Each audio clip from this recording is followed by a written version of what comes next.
श्री गुरु गणेशाभ्याम नमः। हरिः ओम। गीता स्वाध्याय 219वें सेशन में आपका स्वागत है। अभी हम अध्ययन कर रहे हैं 12वां अध्याय भक्ति योग, और हमने पिछले दिन 15वां श्लोक का अध्ययन किया था, उसको एक बार दोहरा देते हैं। यस्मान्नो द्विजते लोकः लोकान्नो द्विजते च यः हर्षामर्षभयोद्वेगैः मुक्तो यस च मे प्रियः। श्री कृष्ण बार बार ये मे प्रियः मे प्रियः मे प्रियः का मतलब है कि ये व्यक्ति, हम लोगों ने पहले भी देखा है कि भक्त वो होता है, एटलीस्ट भगवत गीता के डेफिनेशन के हिसाब से हम लोग यदि जाएं तो भक्त वो होता है जिसने कर्म से शुरू करके, फिर कर्म योग करके, फिर कर्म संन्यास करके, ध्यान करके, आत्म परिचय करके, उसके बाद उसने इसी आत्मन को दूसरी सारी संसार में देखकर और फिर अंत में पूरे संसार को उसी ईश्वर के अंदर में देखा है, वो अब तैयार है भक्ति के लिए। इसके पहले क्या हो रही है? इसके पहले उपासना हो रही है। भक्ति उपासना नहीं है, भक्ति एक स्थिति है। भक्ति कोई उपासना नहीं है, भक्ति एक स्थिति है जिसके अंदर में ये सारे गुण जो हैं ये भक्त के अंदर में ऑलरेडी उपस्थित हो गए हैं, और ये उपस्थित होने कर वो भक्त की स्थिति पे पहुंच जाता है। एग्जाम्पल के तौर से हम लोग बार बार प्रहलाद का नाम लेते हैं, नारद मुनि का नाम लेते हैं, सुखदेव का नाम लेते हैं।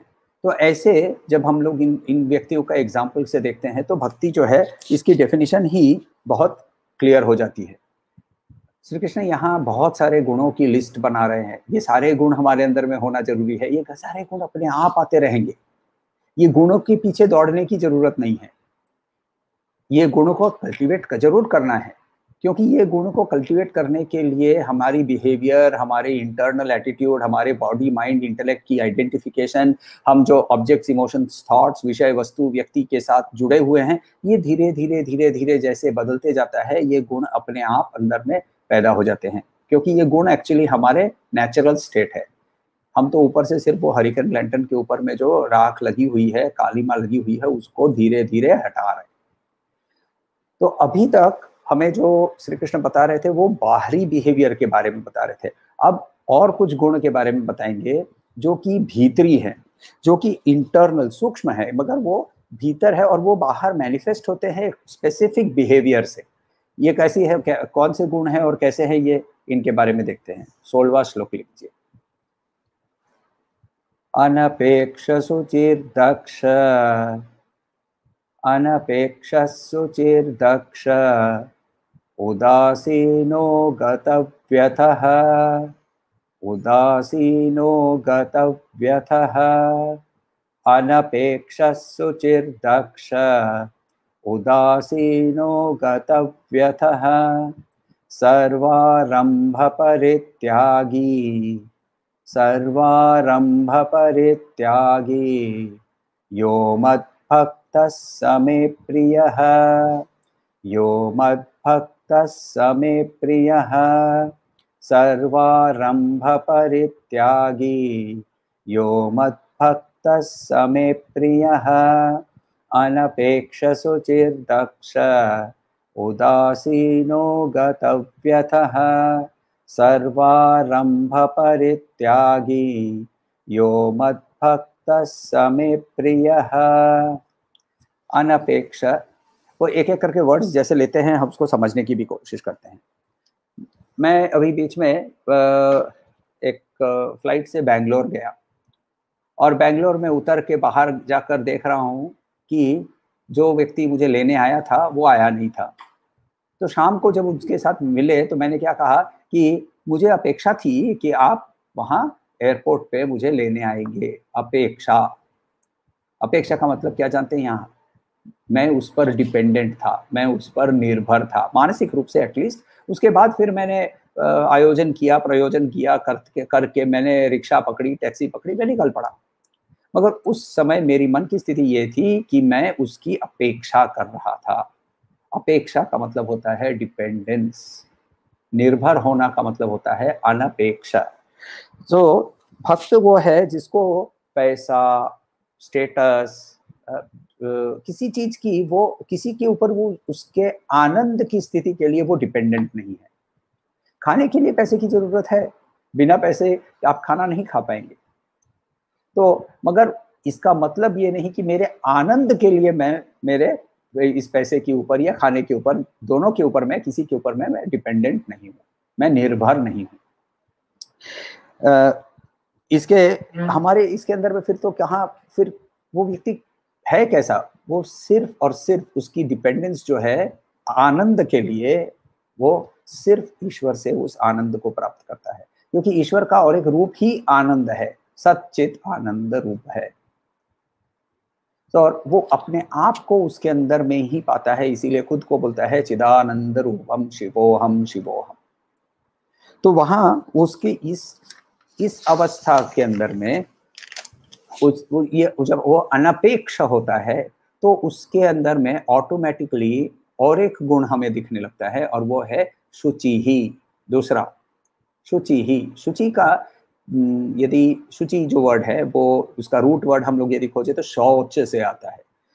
शौच एक्चुअली संस्कृत के अध्यात्म के अंदर में हम 3 लेवल की प्योरिटी की बात में देखते हैं। शुचि का लिटरल मीनिंग है क्लीनलीनेस, सफाई, साफ होना। मगर अध्यात्म में ये शुचि जो वर्ड है इसको 3 लेवल में देखा जाता है। एक है शौच। शौच कहाँ होता है? शौचालय हम लोग वर्ड यूज जानते हैं। तो वहां क्या करते हैं? वहां शरीर को साफ करते हैं। साफ करने के बाद क्या होता है? बाहर आते हैं और एक कौवा आके उसका काम करके चला जाता है, वापस चलते हैं। तो शौच का मतलब होता है जो गंदगी साफ करते हैं उसका वापस वो गंदा हो सकता है। दूसरा है स्वच्छता या स्वच्छ। स्वच्छ का मतलब होता है जो ऐसे वो गंदा होता है मगर उस पर कुछ करके उसे साफ कर दिया जा सकता है, और एक बार साफ कर दिया जाता है तो वो परमानेंटली साफ हो जाता है। इसका एग्जांपल लेते हैं सोना। सोना जब आपको ओर फॉर्म में मिलता है, जब वो मिट्टी से जब उसको निकाला जाता है तो उसके अंदर में बहुत सारी इम्प्योरिटीज मिली हुई होती है। फिर वो इम्प्योरिटीज को निकालने के लिए क्या करना पड़ता है? उसको तपाना पड़ता है। तप वर्ड जानते हैं तो हम लोग तपस, इसी से हम लोगों को मिलता है। और वो तपस क्या है? ज्ञान तपस। हम लोगों को पहले भी श्री कृष्ण ने बताया था। ये ज्ञान तपस, ज्ञान की अग्नि के अंदर में वो जैसे प्योर हो जाता है सोना फिजिकल अग्नि से, वैसे ज्ञान तपस से आत्मन भी उसके सारे जो इम्प्योरिटीज है वो रिमूव हो जाती है, खत्म हो जाती है, और वो सोने के जैसे शाइन करता है, वो स्वच्छ हो गया।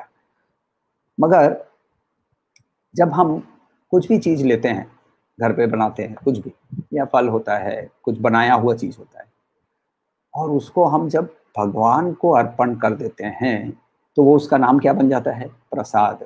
प्रसाद क्या है? पवित्र, है ना? तो प्रसाद का मतलब पवित्र।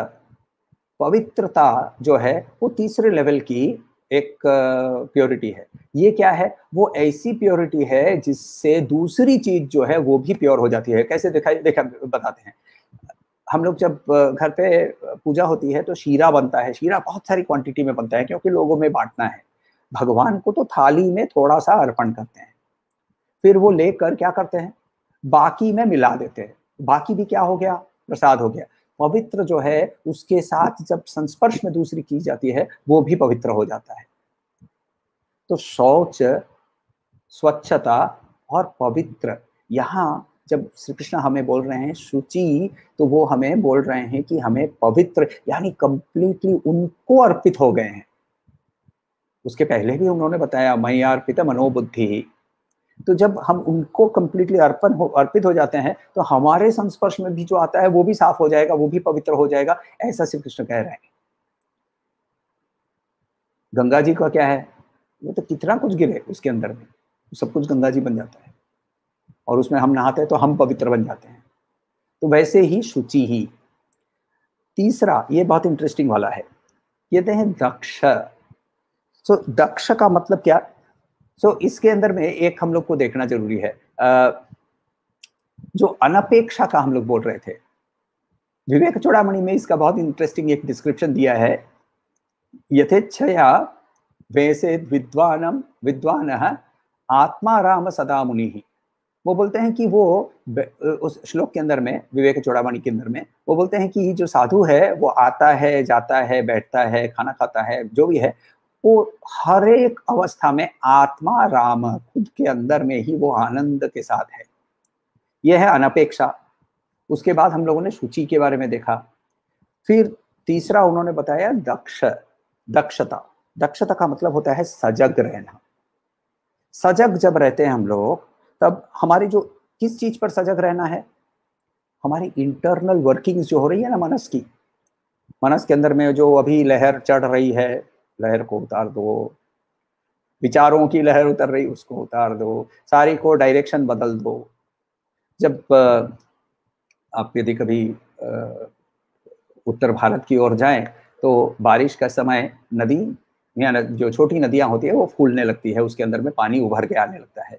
अब वो पानी किसी को डिस्ट्रॉय नहीं करे, इसके लिए क्या करते हैं, तो नहर बनाते लेते हैं और नहर को खोल देते हैं। तो नहर खोलने पर क्या होता है, ये एक्स्ट्रा पानी जो है वो यूजफुल बन जाता है। क्यों? वो खेतों में पहुंच जाता है। खेतों में जब पहुंच जाता है तो ये काम, पानी जो है जिसके अंदर में विनाश की भी शक्ति थी, वो अब उगाने की शक्ति यूज करने लगता है। वैसे ही हमारे जब विचार की लहर उठती है, उस विचार की लहर के डायरेक्शन हम वो नहर के अंदर में, कौन सी नहर, उनके चरणों की नहर, उनके चरणों की नहर के अंदर में जब चली जाती है वो विचार की जो लहर है, तो वो भी अपने आप ही शांत हो जाती है।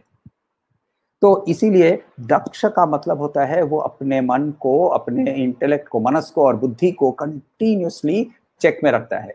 जितने भी ट्रेंड हो घोड़े, उनको लगाम की जरूरत होती है ना, तो वैसे ही ये भक्त जो है वो दक्ष के रूप में सजग से होकर वो सारे जो मनस के और इंद्रियों के जो अंदर लहर होती है उसको कंट्रोल में रखता है। मगर साथ साथ जब वो दक्ष बोल रहे हैं तो ये हम प्योर है, हम शुचि है हमारे अंदर में, हम किसी को छूना मत, मुझे मेरे पास मत आना, मैं दुनिया से आंखों को बंद कर देता हूँ, आंख बंद कर दूंगा तो दुनिया दिखेगी नहीं, ऐसा नहीं है वो। इसीलिए वर्ड यूज कर रहे हैं दक्ष, क्योंकि वो हर समय एनर्जेटिक है। बिना एनर्जी, बिना काम किए वो वैसा नहीं है। और हम लोगों ने देखा भी होगा कि हमारे जो बड़े बड़े लीडर्स होते हैं, स्पिरिचुअल लीडर हो, वेदर या फिर पॉलिटिकल लीडर हो, ये सारे जो हैं सोशल लीडर हो, इनके अंदर में बहुत एनर्जी होती है मगर अंदर से कोई विचलन नहीं होता। तो वो जब काम करते हैं ना, तो वो काम के अंदर में उनको पूरे तरह से उनके अंदर में लगन हो जाती है। वो श्री कृष्ण ने कहा था कि परिपातेन परिप्रश्नेन सेवया। अच्छा, सेवा क्या करनी है? पैर दबाना है। पैर दबाते समय मन कहाँ है? मन है अभी मेरे घर पे होता तो मेरी वाइफ मेरे पैर दबाती होती, मैं कहाँ ये एक बुढ़े के पास फंस गया जिसके पैर मुझे दबाने पड़ रहे हैं। ये देह कर्म है, ये सेवा नहीं है। सेवा करने के लिए मनस, बुद्धि, शरीर सब कुछ एकाग्र होकर जब वो काम करता है, तो उसके लिए श्री कृष्ण ने हमें चैप्टर 2 में ही कह दिया था कि तस्मात् योगाय युज्यस्व, उठो और योग करो। कौन सा योग? योग कर्मसु कौशलम। योग कर्मसु कौशलम कहा, इसका मतलब है कि वो कंप्लीटली इन्वॉल्व होता है, एकदम से काम के अंदर में रत हो जाता है, मगर उसको किसी के साथ भी संग स्पर्श नहीं होता, उसको कोई अटैचमेंट नहीं है। बिना अटैचमेंट भी कंप्लीटली 100% इन्वॉल्वमेंट होकर वो काम करता है। अब उसके बाद उन्होंने क्या कहा, उसके बाद वाला वर्ड जो है वो बहुत और एक इंटरेस्टिंग वर्ड यूज किया। तो अभी तक हमें उन्होंने 3 गुणों के बारे में बताया। पहला है अनपेक्ष, फिर शुचि ही, तीसरा दक्ष, अब चौथा उदासीन। उदासीन, ये हिंदी शब्द के साथ उसको हमें कंफ्यूज नहीं करना है। उदास मतलब वो चाहे वो दुखी है, उदासीन यहाँ वर्ड जो है इसका मतलब होता है विरक्त। उसको किसी चीज की कोई चीज अफेक्ट नहीं करती है, यानी वो बोलता है कि ट्रबल्स है, दुख है, ये तो होना ही है, जय है, सुख है, ये भी होना ही है। मैं दो इस सबके साथ एकदम परिपूर्ण रूप से काम करूंगा, मगर इनसे मैं अफेक्टेड नहीं होऊंगा। उदासीन, उद का मतलब होता है ऊपर, आसीन का मतलब होता है बैठना। ऊपर बैठने का मतलब होता है कि वो ब्रह्मन के साथ, ईश्वर के साथ बैठा हुआ है, वो उसके साथ जुड़ा हुआ है। तो उदासीन यानी ये मृत्यु सागर के लहरों के वो ऊपर है। उसके बाद पांचवा गतव्यथः।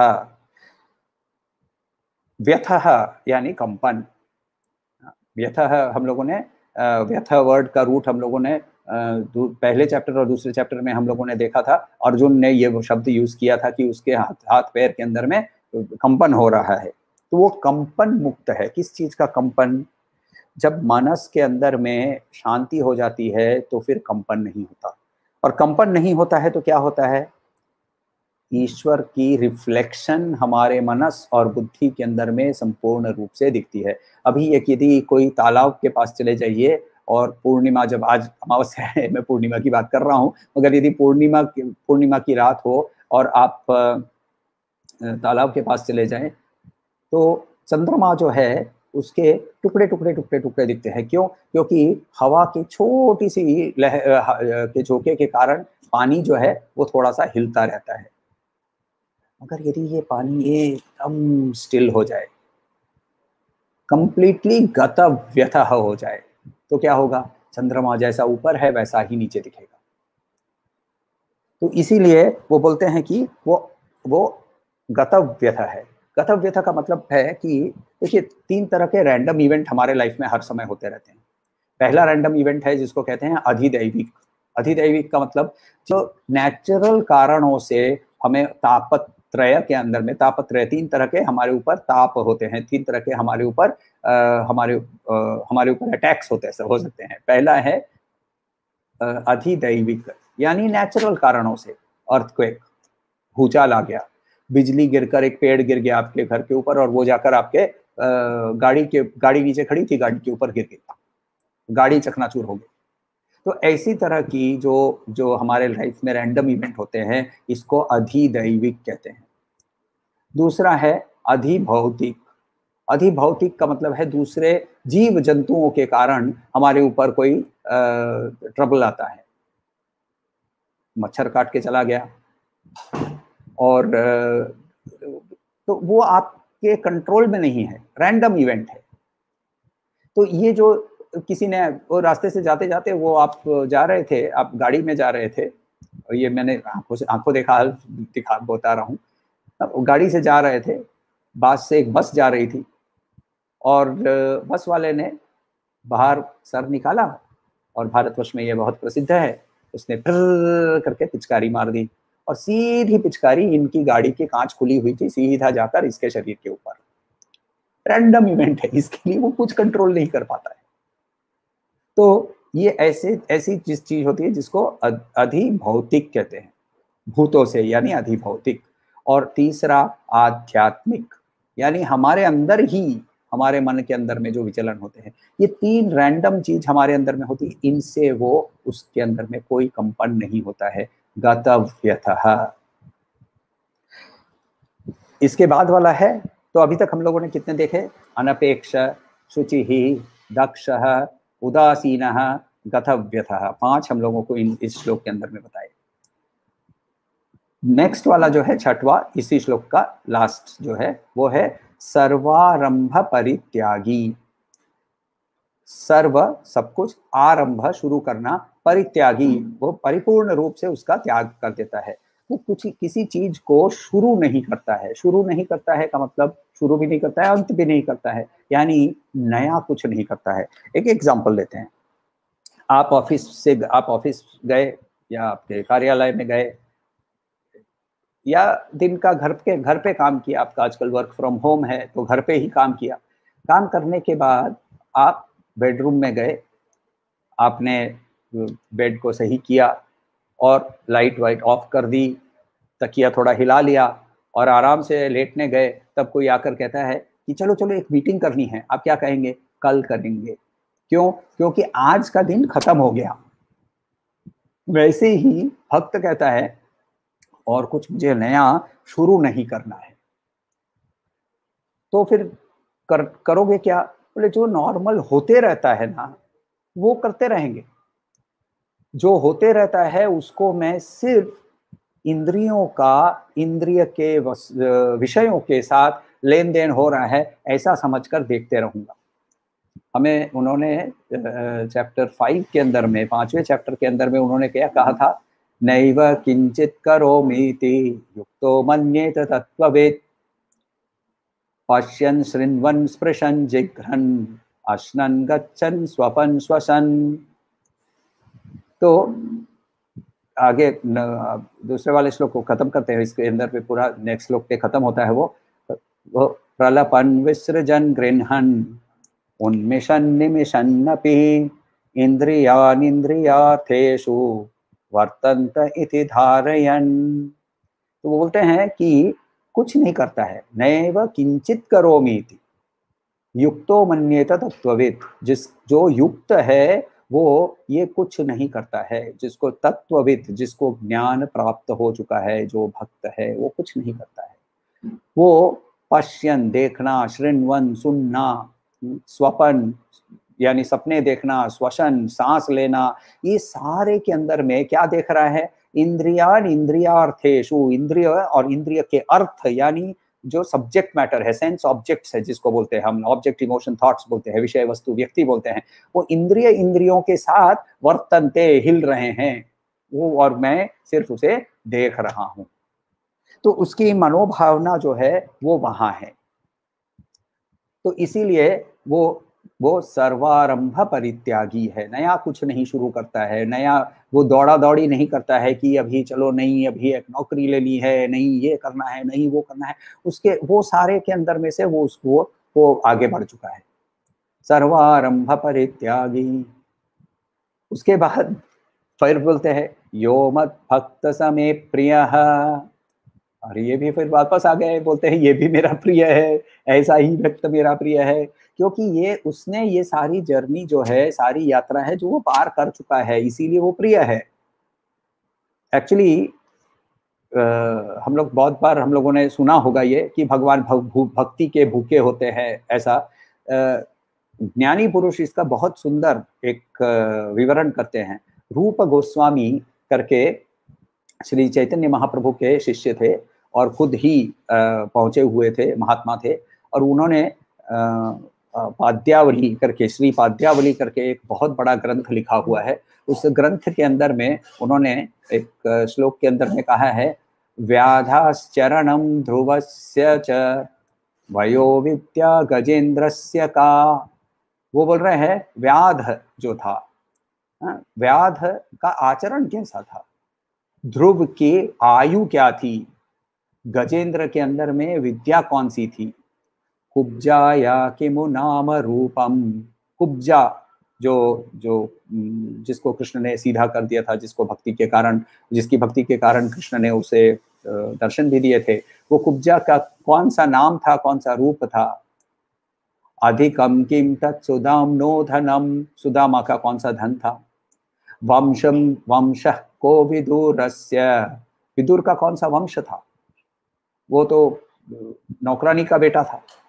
वंश को विदुरस्य यादव पतेरुग्रस्य किम पौरुषम।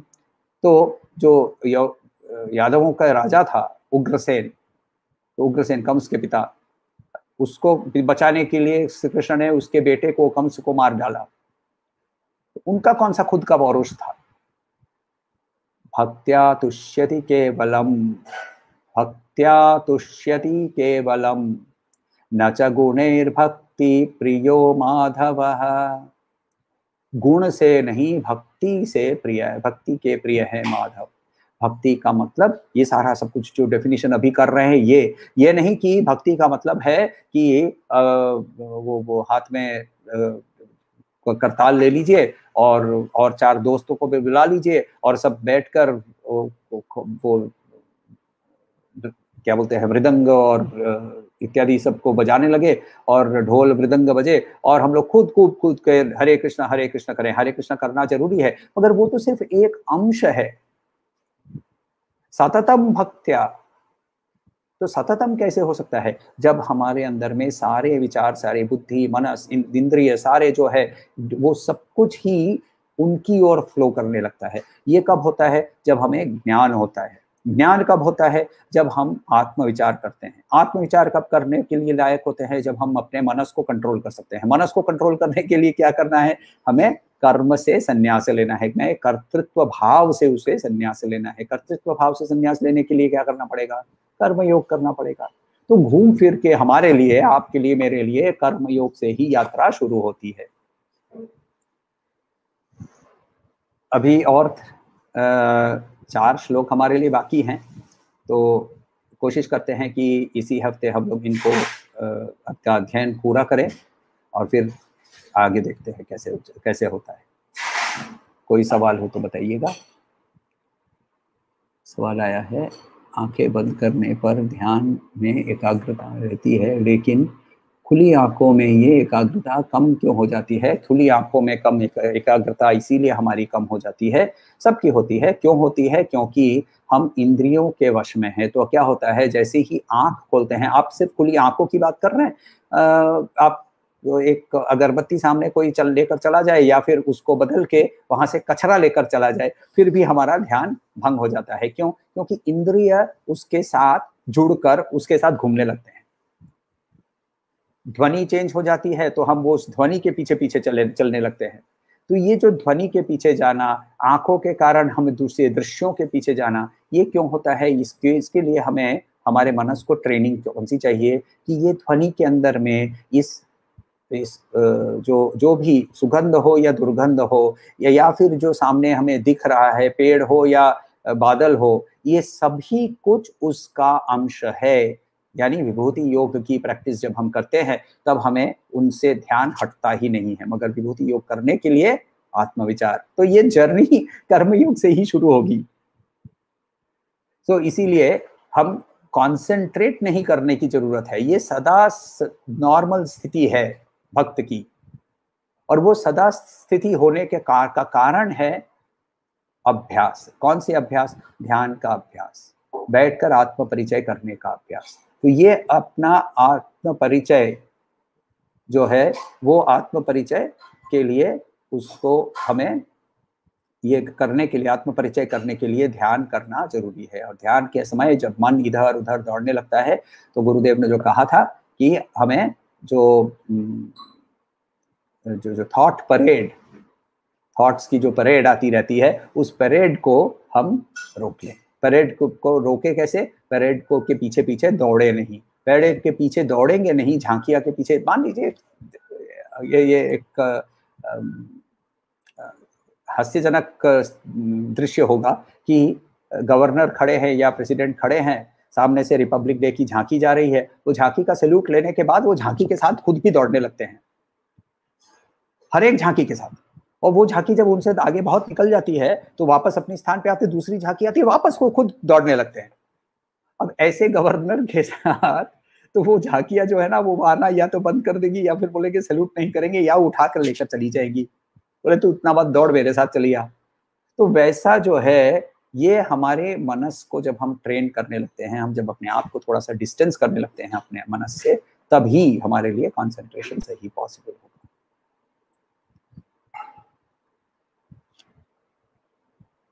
ओम शांति शांति शांति। हरि ओम। श्री गुरुभ्यो नमः। हरि ओम।